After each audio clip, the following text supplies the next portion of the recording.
Salut les freelances, j'espère que pour vous ça va. Ça fait 2 ans que j'ai pas tourné de vidéo sur cette chaîne, mais il aura fallu une crise sanitaire mondiale et un confinement pour que je m'y remette. Donc re-bienvenue. Je sais que pour beaucoup d'entre vous, au-delà de la crise sanitaire, il y a un vrai enjeu au niveau du travail et je pense pas du tout être la seule à avoir entendu mes clients me dire désolé, mais on va te mettre en pause jusqu'à nouvel ordre. Justement, j'ai décidé de faire une vidéo sur les aides auxquelles on a le droit en tant qu'auto-entrepreneur, micro-entrepreneur. Et j'ai décidé en fait de faire plusieurs vidéos parce que vu qu'il y a plusieurs aides, je voulais pas tout mélanger et que ça vous embrouille. Donc aujourd'hui, on va se concentrer sur le fonds de solidarité qui est l'aide la plus importante et celle qui est la plus discutée et débattue. J'ai vu sur pas mal de groupes d'entrepreneurs, Facebook notamment. Donc j'ai fait plein de recherches et normalement toutes mes informations sont sûres à 100%. Le fonds de solidarité, c'est une aide qui est plafonnée à 1500 euros. C'est pas une aide de 1500 euros, c'est au maximum 1500 euros. Il a été mis en place pour le versement donc, de cette aide défiscalisée aux plus petites entreprises et notamment aux micro-entrepreneurs. Donc je répète que moi je m'adresse vraiment seulement aux auto-entrepreneurs, comme depuis le début de ma chaîne.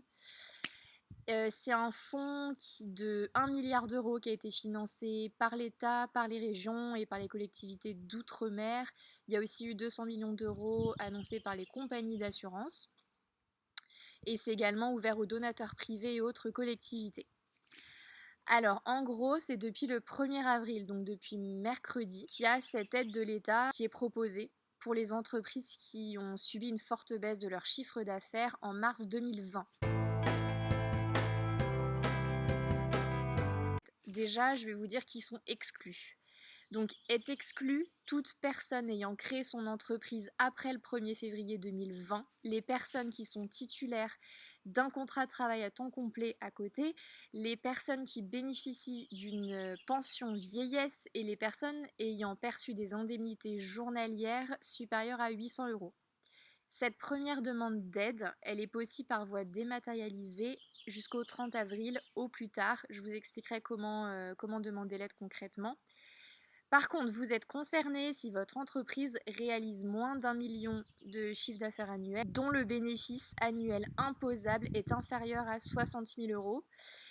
C'est ainsi le cas lorsque votre activité a été stoppée du fait d'une fermeture administrative entre le 1er et le 31 mars, ou que votre chiffre d'affaires encaissé a chuté de 50% minimum entre mars 2020 par rapport à mars 2019.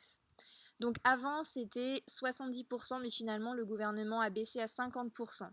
Par contre, il faut attendre demain, vendredi 3 avril, pour ceux qui ont une différence de 50% parce que le formulaire n'a pas encore été mis à jour. Donc attendez bien demain. Et j'insiste bien sur le fait que c'est le chiffre d'affaires encaissé. Il y a pas mal de freelances qui s'en plaignent, dont moi, parce que évidemment on facture janvier et février et on n'est payé qu'au mois de mars. Donc finalement au mois de mars en général on ne ressent pas forcément encore les effets de cette crise et ce sera plutôt sur le mai d'avril, voire mai, juin, juillet. Et là je suis pas sûre qu'on ait le droit à une aide, mais bon. Si votre entreprise existait bien au 1er mars 2019, la référence, c'est le chiffre d'affaires entre le 1er mars et le 31 mars 2019. Si vous avez créé votre boîte après mars 2019, c'est le chiffre d'affaires mensuel moyen entre la déclaration et le 29 février 2020. Si vous avez eu un congé maladie ou un arrêt accident en mars 2019, c'est le CA mensuel moyen entre le 1er avril 2019 et le 29 février 2020. Il faut que vous alliez sur votre espace impôts.gouv.fr et vous allez bien sur votre espace personnel. Donc à la base, on pensait logiquement que c'était sur l'espace professionnel, sauf qu'en fait, il y a plein d'entrepreneurs qui n'ont toujours pas de compte.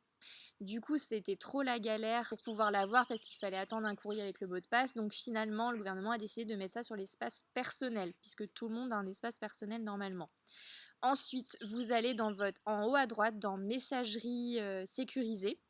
Puis vous allez sur écrire et là vous avez la possibilité de cocher demande d'aide aux entreprises fragilisées par l'épidémie Covid-19. Et là ensuite vous pouvez suivre la procédure. C'est assez simple, ça prend 2 minutes.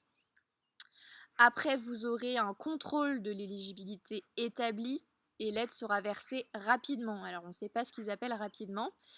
Et la DGFiP se réserve la possibilité de vérifier ultérieurement ce que vous avez dit. Donc je vous conseille vraiment pas de frauder ou de mentir parce qu'il peut y avoir des amendes de plusieurs milliers d'euros et de l'emprisonnement. Voilà, j'espère que j'ai été claire. N'hésitez pas si vous avez des questions, vous les mettez en commentaire et je vous répondrai. Et je vais faire d'autres vidéos par rapport aux autres aides auxquelles on aura le droit en tant qu'auto-entrepreneur. Prenez bien soin de vous, restez chez vous et puis je vous dis à très vite. Merci beaucoup.